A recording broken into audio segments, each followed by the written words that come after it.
In many ways, Judy Verrill of Concord is a model of fitness. For years, being active was part of her daily routine. I lifted weights 4 times a week. I would be doing tennis 4 times a week. I was playing competitively. She and her husband loved enjoying the outdoors in New Hampshire. I took care of myself. I watched what I ate, tried to eat healthy as best I could. Which is why what happened in April of 2021 came as such a surprise. I had no signs beforehand. I wasn't dizzy. I didn't have a headache. It just happened. Judy went into the bathroom at her gym when her body stopped working. And I stood up and then I fell right to the bathroom floor. She didn't know it. Judy suffered a stroke and was rushed to the hospital. So you're airlifted to Boston. Yep. What did they do then? They discovered apparently I had a clot in my brain. Judy's life as a model of health was forever changed. After surgery and rehab, she still had paralysis on the left side of her body. And for a while, the woman who loved running road races was using a wheelchair. There are so many who have a story like Judy's. The American Stroke Association says stroke is a leading cause of disability in the United States and the number 5 cause of death. And when it happens, most people have no idea what it is. Another blitz over the middle. He's intercepted. Teddy Bruschi. I was home a day and a half from the Pro Bowl, my very first Pro Bowl. We had just won our 3rd world championship. We caught up with Patriots great Teddy Bruschi to talk about his stroke scare.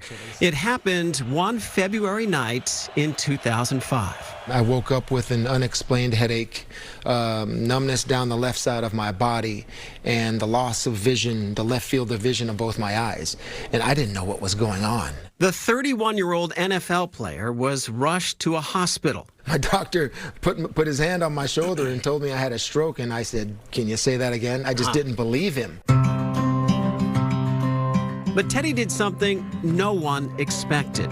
He recovered from his stroke and returned to play 4 more seasons for the Patriots. And I asked the doctor, I said, "Doc, give me the number of the guy that's done this before so I can ask him all the questions that I've had," and he said, "You'd be the first." His stroke also turned him on another road, running. He teamed up with the American Stroke Association to start Teddy's Team. It's a charity running team that runs major races around the world, including the Boston Marathon, to raise money for stroke awareness and research.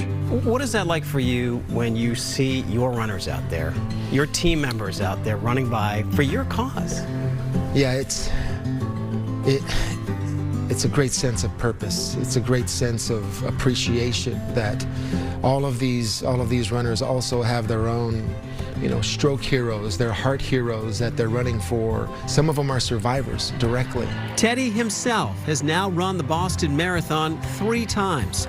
Over 20 years, Teddy's team has raised more than $10 million for the cause. You talk about respecting Super Bowl championship teams. I have just as much respect for every single Teddy's team that we've had over the course of 20 years because it is a life-changing moment when you cross that finish line, when you've run for something other than yourself. The fact is, the faster a stroke victim gets help, the better off their recovery will likely be.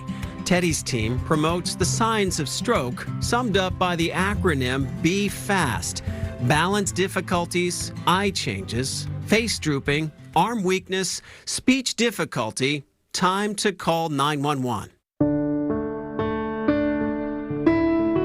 Those warning signs would prove themselves in 2019. Bruschi was playing football with his sons when he suffered a second, smaller stroke. What I remember is my sons recognizing immediately Dad's having a stroke.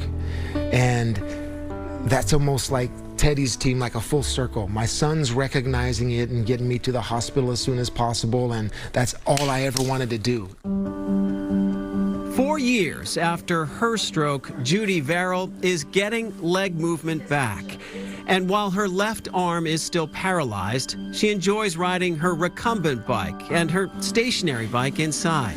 just to get the heart going. My goal is to be 100% recovered so I can get back on the tennis court, so I can jog, even if it's just a jog or a walk. I'd be happy to be able to walk around the neighborhood. She's now even considering a medical trial that would stimulate her brain and hopefully get her arm moving again. Perhaps with more support, more treatment options will be available in the future for people like Judy, who vows this fight back is not over. Some people have a stroke and they're okay in 6 months. Some people it takes years, and I'm not going to give up. I am not going to give up.